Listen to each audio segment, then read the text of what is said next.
thinking again about the vertical dimension, why certain kinds of entailments seem to accompany the concept of upness, if you like, up.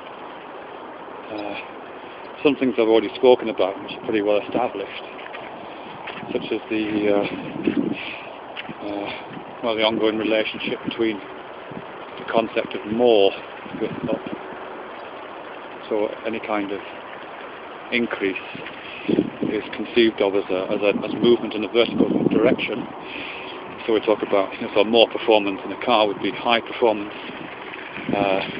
If you wanted to graph, the traditions in graphing information tend to place increase with upward movement of a curve on a graph, and so on. That's pretty well established. But what I've also spoken about a little bit is to do with convergence, and how when one conceives things as going up, there's also a possible entailment to do with convergence. And I think when I've spoken about that before, it's been in relation to the quotation from Teilhard de Chardin, which is that all that rises converges. And when I spoke about that before, I gave a kind of narrative to how that might figure itself within embodied logic, which is the sense that here we all are on the ground, all having different viewpoints of the landscape that we're walking through, all having different perspectives, if you like. But if we all rise simultaneously and look at the ground, then our viewpoint will inevitably converge. Even if we don't ourselves converge, the field of vision, if you like, that we look down on would be convergent.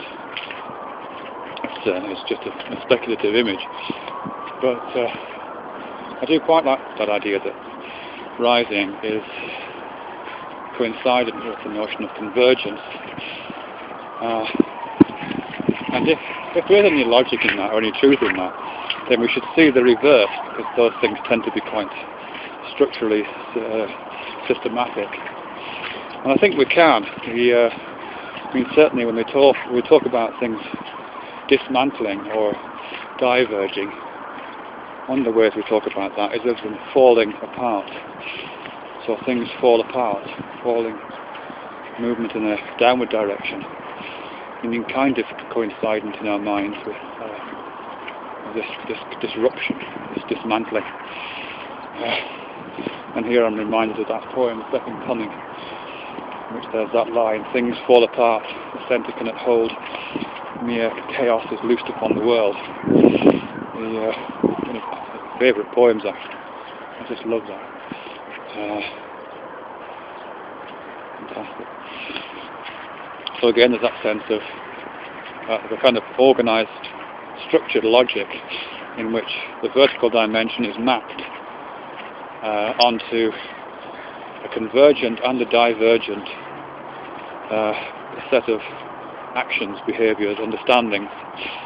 There's a logic for the convergent one that I've spoken about, in which convergent vision becomes the metaphor. I haven't really found an embodied logic for falling being divergent, other than when things drop on the ground they do tend to shatter. Perhaps that's all it is, that's as simple as that. Things fall apart, they fall and they come apart as a result of the falling. That's all it needs. I must think about that poem again, actually. I can't remember it. There's something about turning and turning in the widening gyre, something about the hawk cannot hear the falcon or something like that. There's some great passages to do with rising in that as well, which I must reconnect with. Things fall apart, the country cannot hold.